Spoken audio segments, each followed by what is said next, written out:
The best way to fail at indie game development is to never try. But some might say if you never try, you'll never actually fail. So let's assume you do try. Here's how to fail.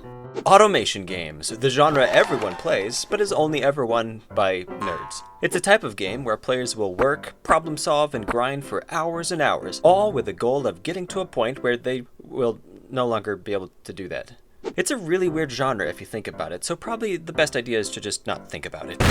The people who like automation games don't really like the problem-solving aspect anyway, so your best bet is to reduce automation to an arbitrary unlock. Something like, oh my, look at that, you've reached level 15. Now all those things you used to have to work at will just happen now. Yay! Now there are automation games like that. These are typically the clicker/idle style games, many of which are technically automation games. But I say these are distinct enough to get their own episode of How to Fail, and for this episode, we're just going to focus on the sandbox/base building type of automation games. Why? Because Factorio, that's why. Why do people play these games? Because there's a tremendous amount of satisfaction that comes from working hard and grinding for something in-game, problem-solving enough to find a solution that then does that work for you, turning whatever contraption you've made into the building blocks of the next level of problem-solving, slowly working your way towards the game's end goal on an ever-growing pile of complexity and satisfaction. So what you should do as the developer is try to cut to the chase and deliver that sense of achievement right away. Here's what I mean. Let's say the player is trying to obtain iron bars. Doing it manually requires digging up ore, putting that ore in a smelter, then hitting the ore with a hammer until it turns into a bar. In a normal, lame automation game, the player could eventually build a drill, a smelter, and a crafter, and then hook them together with a conveyor belt, making the process that was so tedious before automatic, earning a valid sense of achievement or whatever. What you should do as a developer is deliver that feeling faster. Just give them one building that combines all these into one. That way the player doesn't have to be annoyed by pesky logistical problem solving and gets that sense of achievement right away. I mean, let's face it, you could focus on the idea of small parts working together to solve a complex problem and expand on that, making even your small parts have parts, adding more layers of satisfying problem solving, embracing the very nature of factory style automation games, but that's kinda hard to do, and when you said automation games, what you really meant was clicker/idle ones, obviously. Additionally, every component you add to your automation game should only serve a single purpose. The more an item is useful for only one thing,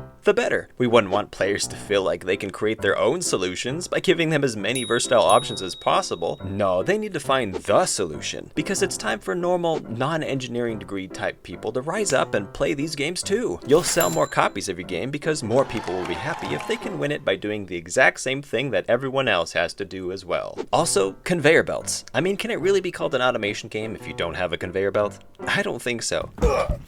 And if you follow these instructions carefully, you're bound to succeed at failure. Ugh. Hey, thanks for watching. Fun fact, if you ever played a game that's inspired by Satisfactory, just know that Satisfactory was inspired by Factorio, and Factorio was inspired by a Minecraft mod called GregTech, and GregTech was a Minecraft mod, and Minecraft was inspired partially by Dwarf Fortress. It seems a lot of games we play these days have an inspirational lineage from Dwarf Fortress. It's kinda interesting.